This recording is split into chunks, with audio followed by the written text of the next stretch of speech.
الحمد لله وكفى وسلام على عباده الذين اصطفى أما بعد فأعوذ بالله من الشيطان الرجيم بسم الله الرحمن الرحيم يا أيها الذين آمنوا اتقوا الله وكونوا مع الصادقين وقال تعالى يا أيها الذين آمنوا كتب عليكم الصيام كما كتب على الذين من قبلكم لعلكم تتقون صدق الله مولانا العظيم وقال رسول الله صلى الله تعالى عليه وسلم بني الإسلام على خمس شهادة أن لا إله إلا الله وأن محمد رسول الله وإقام الصلاة وإيتاء الزكاة وصوم رمضان وحج بيت الله إن استطاع إليه سبيلا أو كما قال النبي عليه الصلاة والسلام মুআজ্জাজ হাজিরিন, আমি আল্লাহ পাক রব্বুল আলামিনের পবিত্র কালামের দুই জায়গা থেকে অংশ বিশেষ তিলাওয়াত করলাম এবং হযরত রাসূল করিম সাল্লাল্লাহু আলাইহি ওয়াসাল্লামের একখানা হাদিস শরীফ পাঠ করলাম। আল্লাহ পাক কোরআন শরীফ এবং হাদিস শরীফের কামিল হেদায়েত আমাদের সকলকে দান করেন। কোরআনে পাক এবং হাদিসে পাকের সহি ইলম সহি বুঝ আমাদেরকে সকল মুসলমানকে নসিব ফরমান। ধলপুর ওয়াসা গেট যুব সমাজের উদ্যোগে আজকের এই ইসলাহি মাহফিল যারা আয়োজনকারী, অংশগ্রহণকারী, সহযোগিতাকারী, আল্লাহ পাক আমাদের সকলের হেদায়েত নাজাতের উসিলা হিসেবে কবুল ফরমান।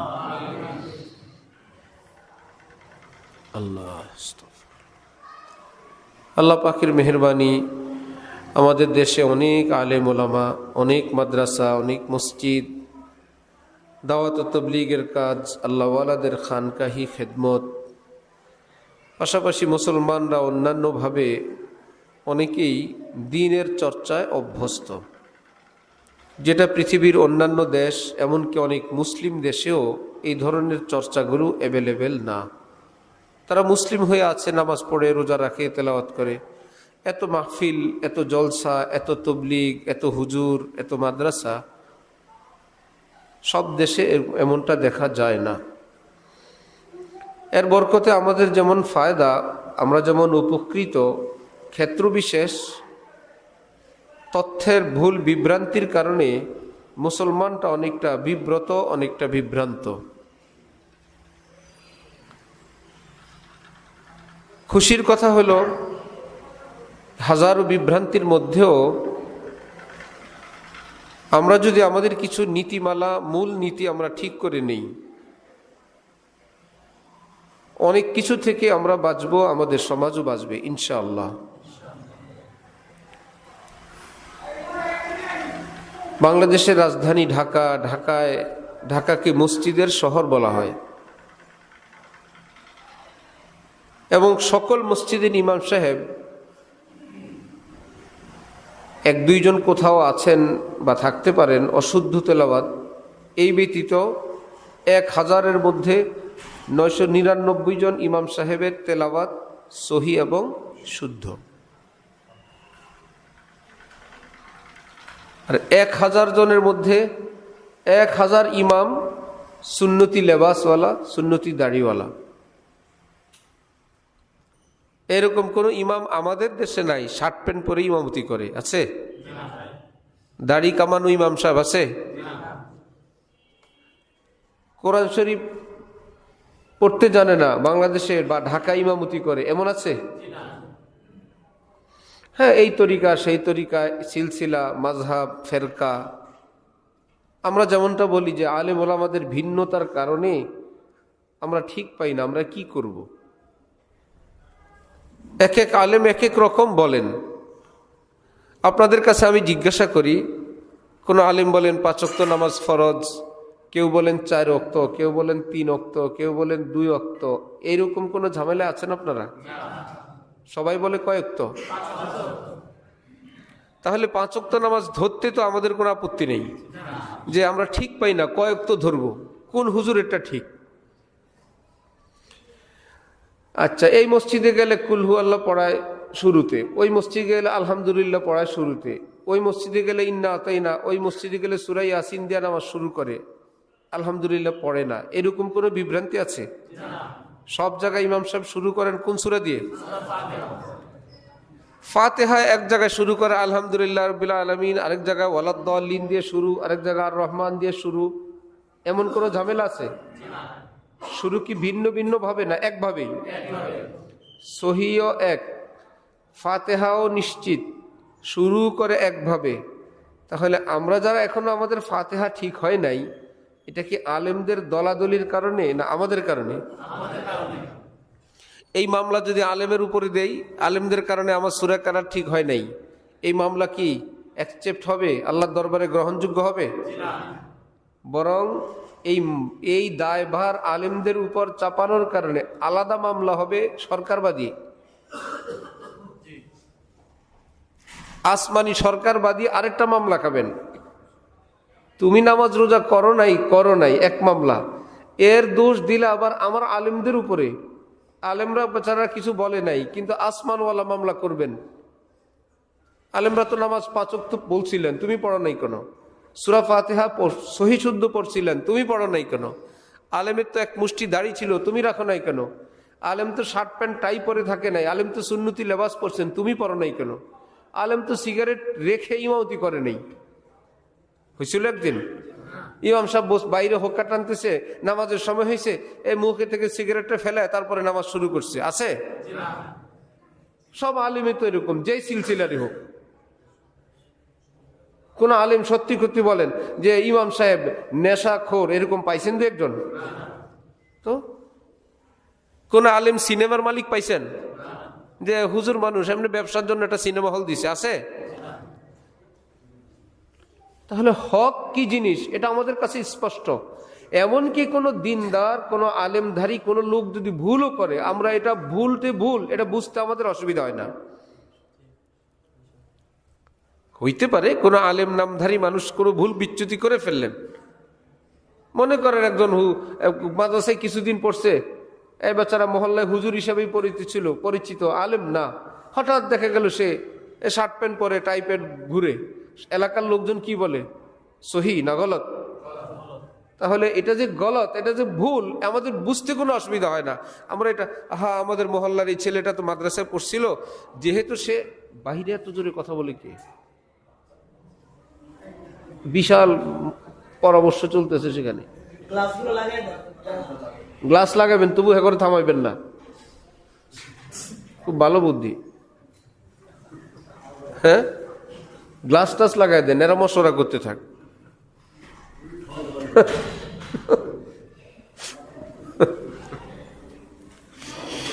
আল্লাহু আকবার।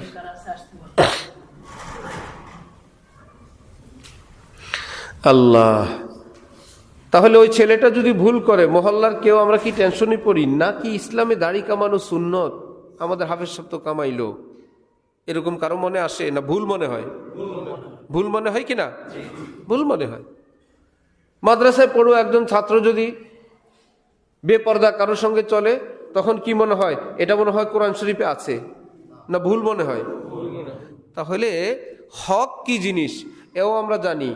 হকওয়ালাদের মধ্য থেকে কেউ যদি একটু ভুল বিচ্যুতি করে, আল্লাহর রহমতে, ওই যে শুরুতে বলছিলাম, আলিম ওলামাদের বিভিন্ন রকমের খেদমাতের বরকতে মুসলমানদের এলমে দ্বীন যতটুকুন আছেন, পড়ে জেনে শুনে, এর বরকতে আমরা হক বাতিল চেনা তৌফিক আছে কিনা?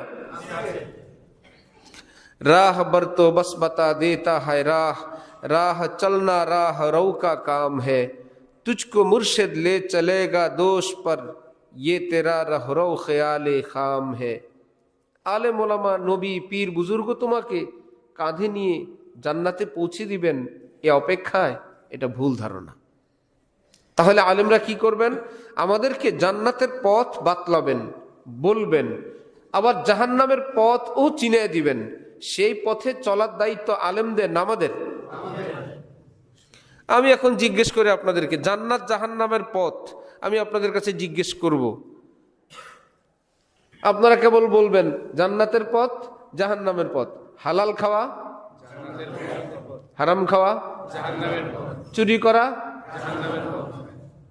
হালাল ভাবে ব্যবসা করা, মা বাবার খেদমত করা, বেয়াদবি করা, পর্দা করা, বেপর্দা করা, শালীন ভাবে চলা, অশালীন চলা, চুরি করা, হালাল খাওয়া, স্ত্রীর উপর জুলুম করা, ইনসাফ করা, বাচ্চাদেরকে দিন শিখানো, হারাম রাস্তা শিখানো।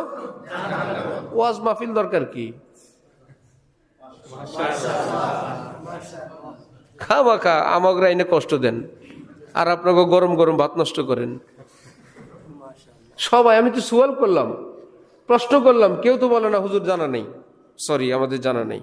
এই মা বাবার মাথায় বাড়ি দিলে বেহেশতে যাবো না খেদমত করলে, বিষয়টা আমাদের জানা নেই। স্ত্রীর সঙ্গে ভালো ব্যবহার করলে এটা কোনো আমল এবাদত আমার জানা ছিল না হুজুর। আমি জানি বউ তো বউ, এটা খেলনা, মারো পিটাও, এটা কাজের বুয়া, এটা কিনে নিয়ে আসছি, ধরে নিয়ে আসছি, বান্দি একটা আনছি, হুজুর আমি জানি না। যাই জিজ্ঞেস করি সবাই কেবল বলে জান্নাতের পথ, জাহান্নামের পথ, জান্নাতের পথ, জাহান্নামের পথ। তাহলে জান্নাত জাহান্নামের পথ আমাদের অজানা না জানা?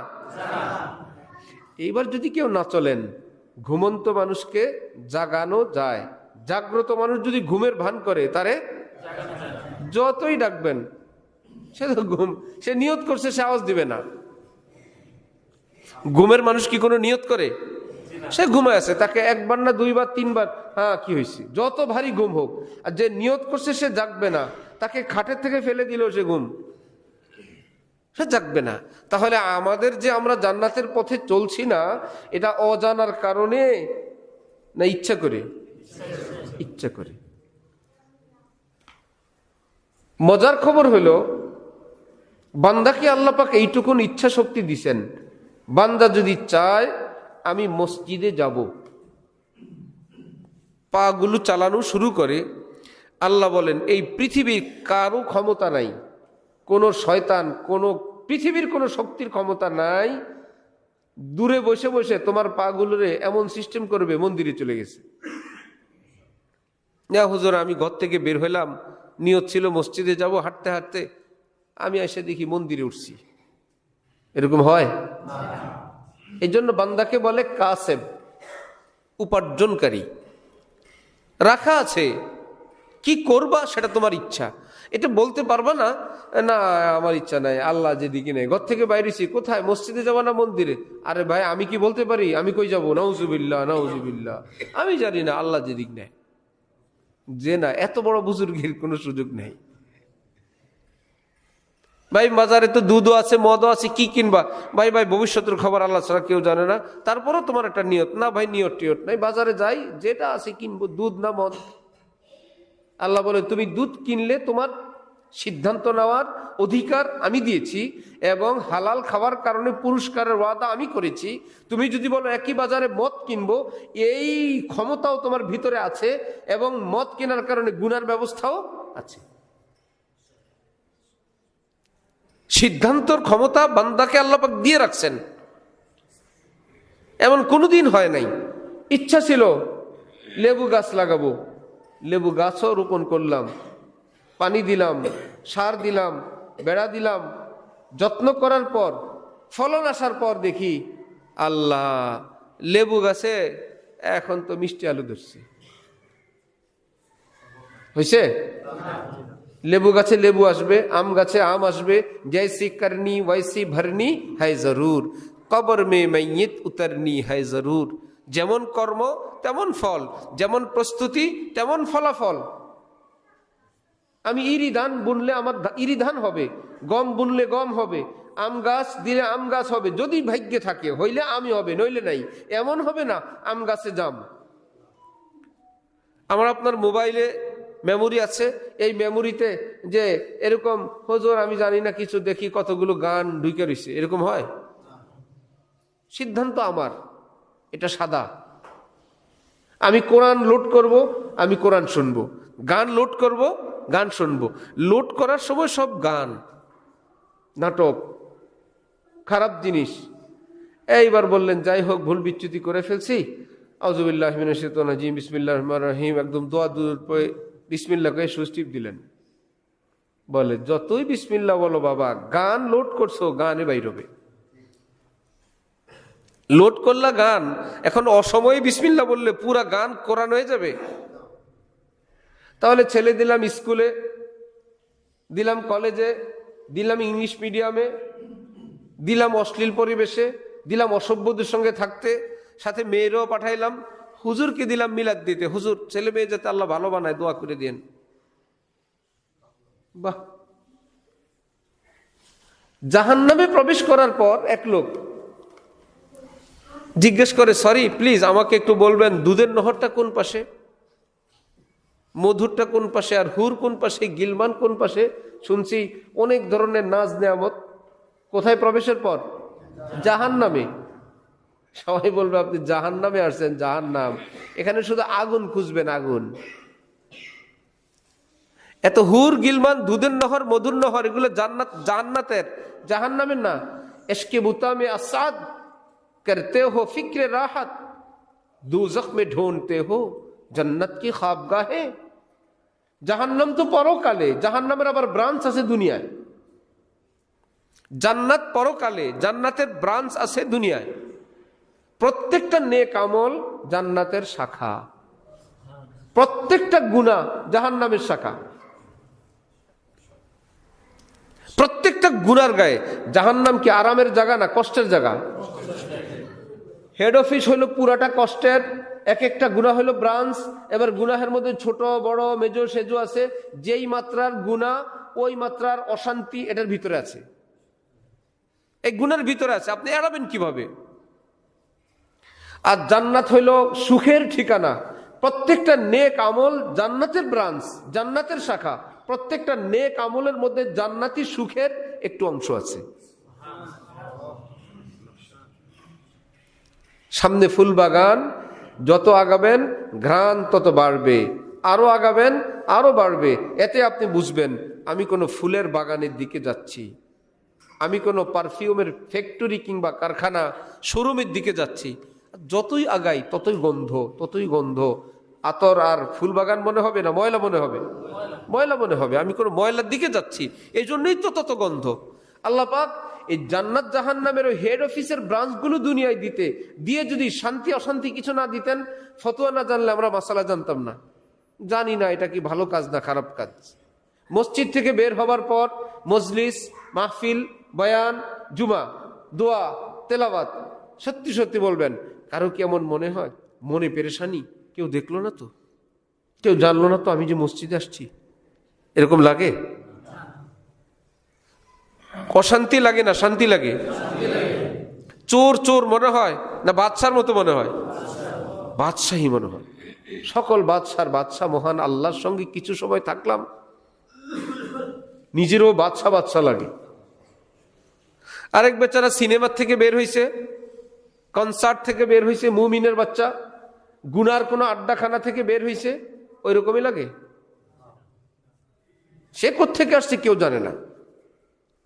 এবার সে ডানে তাকায় বায়ে তাকায়, আমি যেখানে আসলাম কেউ দেখে নাই তো, কেউ জানলো না তো। এটা হইলো উপরের।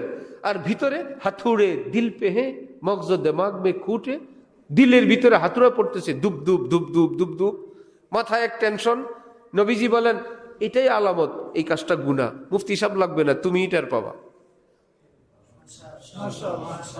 মুফতি সাহেব কত খুঁজবা? তুমি দেখো ওই কাজটায় গেলে তোমার কেমন লাগে, সুকুন, ইতমিনান, প্রশান্তি, সম্মান এমনটা লাগে না নিজেকে অসম্মানিত মনে হয়, নাকি অপরাধী মনে হয়, পাপিষ্ট মনে হয়, নাকি কেউ না দেখুক এমনটা মনে হয়? নবীজি বলেন যেই কাজে এই বৈশিষ্ট্য আছে, কেউ যেন না দেখে, কেউ যেন না বুঝে, আর পাশাপাশি মনের অন্তরের টেনশন আছে, এটাই কি গুনাহ। আর একটা বিশ্লেষণ হলো, হিন্দু মানুষ মন্দিরে গেলে তার কষ্ট লাগে না, মুসলমান মন্দিরে গেলে তার কষ্ট লাগে। আবার কি, একই জায়গায় গেল দুইজন, হিন্দুর ভিতরে ঈমান নাই, মুমিনের ভিতরে কি আছে? একজন কর্মচারী বেচারা 20-50 টাকা পকেটে থাকে, রাস্তার পাশে দোকানে বসে সবসময় চা বিস্কুট খায়, আড্ডা মারে, কোনো কষ্ট লাগে না, কতক্ষণ 1-1.5 ঘন্টা আড্ডা মেরে যায়। একদিন মালিক তার কাছে 10 লাখ টাকা দিলেন, দিয়ে বললেন এই টাকাটা ব্যাংকে দিয়ে আসো। এইবার এই টাকা নিয়ে যখন দোকানে বসছে, অন্য দিনের মতো লাগবে না একটা টেনশন থাকবে? কিসের টেনশন? না ভাই, আমার কাছে একটা দামি জিনিস, কোনো চোর ছিনতাইকারী দুষ্ট দুরাচার কেউ না আসে, না কোই রাহ পা যায় না কোই গैर आ जाए, हरीम दिल का अहमद अपने हरदम पासे बा रहना। কেউ ছিনতাইকারী না আসে, চোর ডাকাত না আসে, আমার কাছে একটা দৌলত আছে। নিজের বিবেকে বাধা দিবে, আসলে আমার এখানে বসা ঠিক না, এত ভিড়ের মধ্যে যাওয়া ঠিক না, এত অনিরাপদ স্থানে আমার যাওয়া ঠিক না, কারণ আমার কাছে একটা দৌলত আছে। যার ঈমান নাই তার গুনাহ করতে কোনো কষ্ট নাই, আর যার ভিতরে আসমান জমিনের চেয়ে দামি দৌলত ঈমান আছে, সে যাই হোক, বেনামাজি হোক, বেরোজগার হোক, শরীয়তে পাকের উপর আমলওয়ালা না হোক, মুমিনের অন্তর ঈমান আছে। তো নবীজি হযরত মূসা আলাইহিস সালাম আল্লাহ পাকের নিকট ওজিফা চাইলেন, একটা স্পেশাল আমল। আল্লাহ পাক বললেন লা ইলাহা ইল্লাল্লাহ পড়ো। হযরত মূসা বললেন আল্লাহ, এ তো একদম জেনারেল হয়ে গেল, এ তো উম্মত জানে, আমিও জানি, আমরা সবাই আমল করি, আমি উম্মতকে আমল করতে, আমি মূসা আপনার নিকট একটা স্পেশাল কিছু চাইলাম, আপনি দিলেন লা ইলাহা ইল্লাল্লাহ। আল্লাহ পাক বললেন মূসা, স্পেশাল হয় দামি হওয়ার দিক থেকে। এই লা ইলাহা ইল্লাল্লাহ যদি তুমি এক পাল্লায় রাখো, 7 আসমান 7 জমিন অপর পাল্লায় রাখলে কালেমার পাল্লা ভারী হয়ে যাবে। তুমি কি বলো? এর চাইতে দামি কিছু পৃথিবীতে নাই। হাদিস শরীফ আছে, পাপিষ্ট বান্দা কিয়ামতের দিন যার কোনো নেক আমল নাই, গুনার পাল্লায় 99টা বিশাল বিশাল ভলিউম,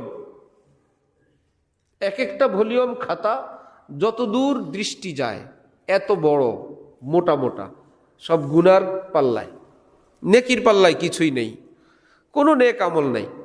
হঠাৎ ছোট্ট একটা কাপড় কিংবা কাগজ নেকির পাল্লায় পড়লো, নবীজি বলেন মাকতুবুন ফিহি লা ইলাহা ইল্লাল্লাহ। লোকটার কিছু নাই, ভিতরে ঈমান ছিল, কাফের না, নামাজ নাই, রোজা নাই, ইবাদত বন্দিগি নাই, এত সত্ত্বেও কাফের না, মুসলমান ছিল, মুসলমান ছিল, ছিল শুধু ঈমানটুকুন। আল্লাহু আকবার।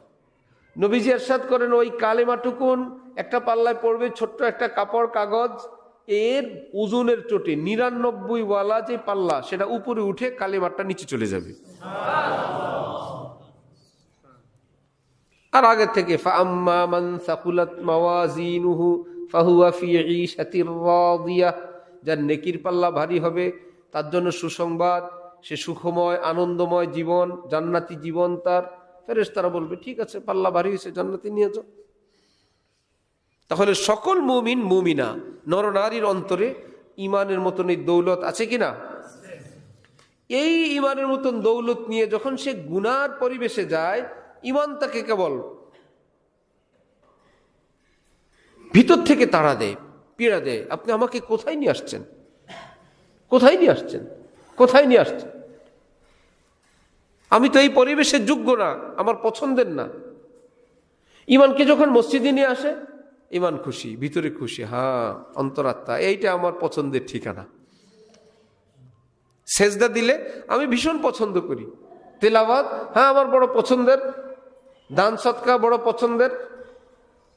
একই মানুষ যদি কারো উপর জুলুম করলো, অন্যায়ভাবে রাগের চোটে স্ত্রীর উপরে গায়ে হাত তুলে ফেললো, এমনকি নিজের সন্তানকেই জুলুম করলো, ভিতরে ধুপধুপ ধুপধুপ শুরু হয়ে গেল, কি ব্যাপার, বলে এই কাজটা ঠিক হয় নাই, একটা গলত জিনিস আপনি আমদানি করলেন, এই যে অশান্তির সাপ্লাই এটা আল্লাহ দেন, তুমি এখনো জাহান্নামে যাও নাই, অশান্তি দিয়ে রাখলাম, তওবা করে এটা একদম জীবনে আমলনামা থেকে একদম মোছার ব্যবস্থা করো। অশান্তি দিয়ে রাখছেন, টেক্সটাইল মিলে গেলে দেখা যায় সব ডিজাইন চলছে, একটা লাল বাতি জ্বলে উঠছে। কি ব্যাপার? এখানে একটু সুতা ছিঁড়ে গেছে। তাহলে লাল বাতি জ্বলাটা কি তার জন্য বিপদ হইল না রহমত হইল? রহমত। লাল বাতি জ্বলাটা কি হয়েছে? রহমত। এই বরাবর একটা সুতা জোড়া দাও, স্টার্ট দাও, চলতেছে। তাহলে গুনার কারণে যে আমাদের ভিতরে লাল বাতি জ্বলে, অশান্তি হয়, এ অশান্তি আল্লাহর রহমত। জলদি জলদি অশান্তিকে তওবা করো, জোড়া লাগাও। সম্পর্ক ছিন্ন হয়ে গেছে তোমার সাথে আমার, তওবা করলে আমি জোড়া লাগাবো, দেখবা লাল বাতি চলে গেছে। তাহলে আমাদের মধ্যে যে কষ্ট পেরেশানি, এটা কি আল্লাহর একটা দয়া না? দয়া কি না? আল্লাহ পাক বলেন, তোমরা যদি তওবা করো আমিও তওবা করব। মানে তওবা অর্থ ফিরে আসা। তওবা অর্থ তুমি যদি তোমার ভুল জীবন থেকে, ভুল পথ থেকে ফিরে আসো, আমি শাস্তি দেওয়ার সিদ্ধান্ত থেকে ফিরে আসব। আবার বলেন, আমি তোমার তওবা কবুলের কোনো সংখ্যা নাই, 10, 20, 50, 100, 500 নাই, হাজার লক্ষ নাই। গুনাহ ছোট বড় একটা দুইটা না। হাকিমুল মুজাদ্দিদ মিল্লাত মাওলানা আশরাফ আলী থানভী বলেন, কারো গুনাহ যদি এই জমিন থেকে আসমান পর্যন্ত ফাঁকাটা সবটা ভরে যাওয়ার পরিমাণ গুনাহ করে, একটা তওবা করলে আল্লাহ সব মাফ করে দিবেন। সংখ্যা নাই, এবং গুনার কোনো সংখ্যা নাই, তওবারও কোনো সংখ্যা নাই। এই ব্যক্তি যদি আবার গুনাহ করে, আবার করে, আবার তওবা করে, আবার করে, আবার তওবা করে, রব্বুল আলামিন বলে, লা আযালু আস্তাগফিরু লাকুম মাস্তাগফিরুনি, আমার বান্দা যতদিন তওবা করবে আমি ততদিন কবুল করব। তওবা করলে অন্তর শান্ত হয়, মনে সুখ আসে, রহমত আসে, নূর আসে, রিজকে বরকত হয়, ঘরে শান্তি আসে, মাল দৌলতে বরকত হয়, বিবি বাচ্চা দিনদার নেককার হয়। হযরত সুলাইমান আলাইহিস সালাম নিজের শাহী টুপি এভাবে বরাবর করেন, ছেড়ে দিলে টুপিটা বাঁকা হয়ে যায়, আবার করেন, আবার বাঁকা হয়। হঠাৎ গায়েব থেকে আওয়াজ, সুলাইমান তুমি সোজা হও, টুপি নিজে নিজে সোজা হয়ে যাবে। কি মুশকিল! নবীদের কোনো গুনাহ নাই, নবুয়তের আগে পরে সোজা হওয়া মানে কি? ভালোই ভালোই 19-20, এটাও ভালো, ওইটা আরো ভালো, ওইটা আরো ভালো, এ আরো ভালো একটু ভুল হইলে যেটা করছেন সেটাও ভালো, আরো ভালো সেটা না করার কারণে আল্লাহ পাক বলেন, আমি নবীদেরকে এর জন্য ধরব। গুনার ধরা না, মহব্বতের ধরা। এটা কেন করলা? আরো ভালো ছিল না, সেটা কেন করতে পারলা না? তুমি সোজা হও, টুপি নিজে নিজে সোজা হবে। ওলামায়ে কেরাম বলেন, সুতরাং কারো অধীনস্থ স্ত্রী, সন্তান, কর্মচারী, শিষ্য, মুরিদ, এইরকম কেউ যদি এমন হয়, মানে না, কথা শুনে না, সম্মান করে না, পাত্তা দেয় না, দাম দেয় না, কি ব্যাপার? তুমি সোজা হও, সব সোজা হয়ে যাবে। তার মানে আমি আমার বড় যিনি মহান আল্লাহ, আমি তার কাছে সারেন্ডার করি নাই, আত্মসমর্পণ করি নাই, তার কাছে আমি মাথা অবনত করি নাই। এই জন্য যারা আমার অধীন তারাও আমার কাছে সারেন্ডার করে না, আমাকেও তারা মানে না। এদেরকে পিঠে দৌড়ে লাভ নাই। ইসলামের বিধান, উজু করো, তওবা করো, মালিকের কাছে আত্মসমর্পণ করো, বাকিরা তোমার কাছে অটোমেটিক আত্মসমর্পণ করবে। বলেন এবার, ইসলামের নীতি নিয়ম অনেক কঠিন কঠিন না সহজ সহজ? অনেক সহজ, একদম সহজ। আমরা যদি বুঝি, আমল করি, ইনশাআল্লাহ তাআলা মায়ুস না হো আহলে জমি अपनी खता से, तकदीर बदल जाती है मुज़तर की दुआ से। ভয় না পাওয়া, নিরাশ না হওয়া। তকদির দুই প্রকার, কিছু তকদির ফিক্সড, কিছু তকদির আল্লাহ পাক বলেন, বান্দা নেক আমল করলে আমি সেটাও পাল্টায় নতুন করে লিখে দিব। ভাগ্য আমি নতুন ভাবে লিখব। আল্লাহ আমাদেরকে দিন সহিভাবে বুঝার তৌফিক দান করেন। হযরত ওয়ালা করাচি আমাদের দাদা শেখ, পৃথিবী বিখ্যাত এক বুজুর্গ, এক আলেম, আল্লাহওয়ালা ছিলেন। আল্লাহ পাক হজরতের কবরকে নূর দ্বারা ভরপুর করে দেন। হজরত বলেন, ইঞ্জিনের সঙ্গে লাগা বগিগুলো first class, second class, third class থাকে, গন্তব্যে পৌঁছে নির্দিষ্ট কোনো এক ক্লাসের না, সব ক্লাস, সব ক্লাস, অথচ ফ্যাসিলিটিতে কত বেশ কম। এসি, আলাদা রুম, বাথরুম, ক্লাস, খালি সিটও না, এসিও না, ফ্যানও না, পোকামাকড়ের কামড়, গন্ধ। এতে কি হয়েছে? ওনারা যেই লাইনে, আমি সেই লাইনে আছি তো। একই শহরে তারা যাবে, আমিও যাব ইনশাল্লাহ। যারা আল্লাহওয়ালা বুজুর্গানি দিন, তারা তো ভালো। আমরা কি একটু ভালোদের পিছনে থার্ড ক্লাস হয়ে থাকতে পারবো না ইনশাল্লাহ? চেষ্টা করলে পারবো কি না? এর জন্য হইল তওবা, ভুল বিচ্যুতি হইলে তওবা করা, আল্লাহর হুকুমগুলো মানা, গুনাহ থেকে বেঁচে থাকার চেষ্টা করা। পারবো ইনশাল্লাহ? আল্লাহর বড় বড় হুকুম যেগুলো ফরজ ওয়াজিব মানা, গুনাহ থেকে বেঁচে থাকা, হক্কানি আলেম আল্লাহওয়ালা তাদের কাছে যাওয়া, যোগাযোগ, যাতায়াত, মহব্বত রাখা। এরা হলেন ইঞ্জিন, আল্লাহওয়ালারা হলেন কি ইঞ্জিন। আল্লাহওয়ালাদের সঙ্গে থেকে কেউ আল্লাহওয়ালা হয়ে গেছে, উনি ফার্স্ট ক্লাস, আরেকজন অতটা হয় নাই, মোটামুটি হয়েছে সেকেন্ড ক্লাস। আমি কিছুই হইতে পারি নাই, কিন্তু আমি আছি, লাইনে আছি, ওনাদের লাইনে আছি, চেষ্টা করি। আমার ভুল হয়। আমার পীর ও মুর্শেদ আরিফ বিল্লাহ হযরত মাওলানা শাহ আব্দুল মতিন বিন হুসাইন সাহেব দামাত বারাকাতুহুম, ঢালকানগরের হজরত নামে প্রসিদ্ধ বাংলাদেশি এক পৃথিবী বিখ্যাত আল্লাহর ওলি, আলেমদের সমাজে হলেন উনি বেশি সমাদৃত, বেশি সম্মানিত। সে হজরত বলেন, কারো প্রতিদিনের অগ্রগতি, প্রতিদিনের প্রমোশন, আল্লাহর দিকে আগানোর গতি যদি হয় পিঁপড়ার গতি, এত অল্প একটু ভালো হয়েছে আজকে। ইনশাআল্লাহ এই ব্যক্তিকেও আল্লাহ পাক বঞ্চিত করবেন না, ঠকাবেন না, আল্লাহ তাকেও জান্নাত দান করে দিবেন। তাহলে আমাদের চলার গতি থেমে থাকবে না আগাবে ইনশাআল্লাহ? পিছাবে না আগাবে? থামবে না আগাবে? যার তৌফিক যতটুকুন। কেমন ভাই? ইনশাআল্লাহ। আল্লাহ পাক তৌফিক দান করেন। ওয়া আখিরু দাওয়ানা আলহামদুলিল্লাহি রাব্বিল আলামিন।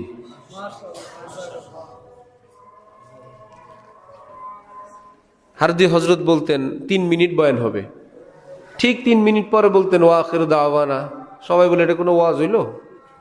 3 মিনিট করে বয়ান হয়? হজরত বলেন, ডাক্তার ইঞ্জেকশন যে দেয় ঘন্টা ঘন্টা দেয় না, কয়েক সেকেন্ডে, ওতে ফায়দা হয় না? কয়েক সেকেন্ডের ইঞ্জেকশনে যদি ফায়দা হয়, 3 মিনিটের দিনই কথা ফায়দা হবে না কেন?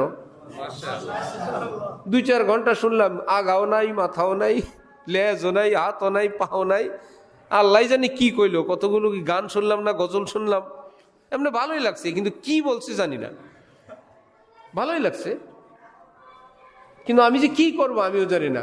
হুজুরকে জিজ্ঞেস করছি, হুজুর বলে আমিও জানি না। সেটার চেয়ে আমরা যদি এইটুকুন বুঝলাম, আমাদের গতি থেমে থাকবে না, আগাবে। কেমন ইনশাআল্লাহ? একা একা আমল করব না আল্লাহ ওয়ালাদের সঙ্গে মিলে থাকবো? সবার গতি একরকম হবে না, ভিন্ন ভিন্ন হবে। ভিন্ন ভিন্ন হইলে কি আমরা জাহান্নামে চলে যাব না জান্নাতেই যাব? ক্লাস যেটাই হোক, হক্কানি আল্লাহর ওলিদের সঙ্গে জুড়ে থাকলে 2 পুরস্কার। হয়তো আল্লাহ পাক ওলি বানায়া বেহেশতে নিবেন, সে যেই মানুষটাই হোক, দুনিয়ার সব গুনাহ যদি করে, এর জন্যই সুসংবাদ, তাকেও আল্লাহ ওলি বানায় দিতে পারেন। যদি ওলি হওয়া কপালে না থাকে, কিন্তু লেগে থাকে আল্লাহর ওলিদের সাথে, তওবা তিল্লা করে, আল্লাহর হুকুমগুলো মানে, আবার ভুল হয়, আবার তওবা করে। হাকিমুল উম্মত হযরত থানবী হাদিসে কুদসির ব্যাখ্যায় বলেন, টেনশন করো না, ভালো হইতে পারো নাই, লেগে আছো, মৃত্যুর আগে আল্লাহ তওবা করায়া পাক সাফ বানায়া কবরে নিয়ে যাবেন। আল্লাহ আমাদেরকে তৌফিক দেন, আল্লাহ আমাদেরকে, আপনাদেরকে, আমাদের সকলকে কবুল ফরমান। ওয়া আখিরু দাওয়ানা আলহামদুলিল্লাহি রাব্বিল আলামিন।